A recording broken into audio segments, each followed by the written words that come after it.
All right. Well, the big question here when it comes to COVID vaccines is, will the current vaccines be efficient against new variants of the coronavirus? Bloomberg's Francine Lacqua spoke to Andrew Pekosh. He's a professor from Johns Hopkins Bloomberg School of Public Health. Let's take a listen. Multiple lineages of SARS coronavirus that we're calling variants. There's the UK variant, which is what most people have heard about. We now hear variants from South Africa, Brazil, Japan, and various other places. Most of the time, these virus lineages come to our attention because they have changes in the surface protein that either will make that protein more efficient at infecting cells, or in some cases, they're at parts of the protein that we know that antibodies that protect us from infection can bind to that part.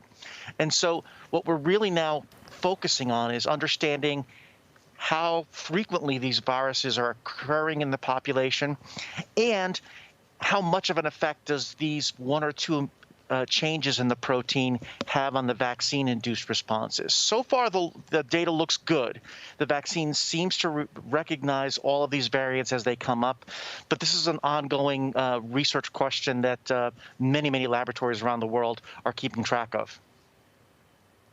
Andrew Pekosh, when you look at some of the logistical, concerns about distributing the vaccine, how much progress has the U.S. done over the last 2 weeks? Well, it's important to note that, the high priority populations in the U.S., those elderly living in residence facilities, as well as healthcare workers, those are difficult populations to immunize. I just actually got my second shot of my vaccine yesterday, and, there was a staff of 12 to 20 healthcare workers that were running the vaccination. That's a lot of people to pull away from a hospital that is really pushing its limits in terms of caring for COVID-19 patients. So the rollout initially was slow. I'm very hopeful that now that vaccine production seems to be continuously increasing, that as we move into the general population, there'll be much more efficient and high throughput ways of getting these vaccines into people's arms, because a vaccine in a freezer doesn't do anything. It needs to get into people's arms. And I would add, I think it needs to get into people's arms at the schedule that has been approved by the FDA here in the U.S. for maximum benefit.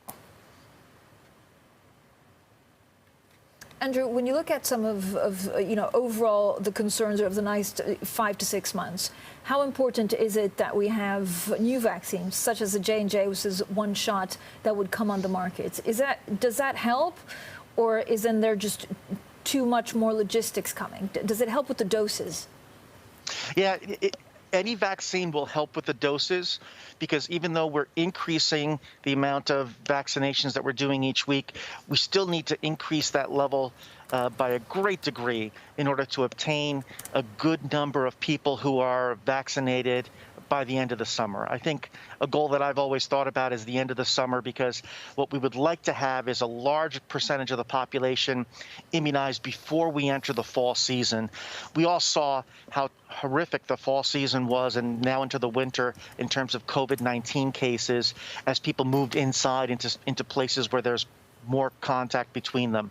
What we want to do with the vaccine program is make sure that by the end of the summer we have a high percentage of people who are vaccinated. New vaccines are going to allow us to move into different populations, different storage conditions, different numbers of doses. All those things can be handled by our healthcare information systems. Those vaccines will help us broaden the scope and get to all segments of the population so that we can be really comprehensive in terms of who's getting immunized against COVID-19.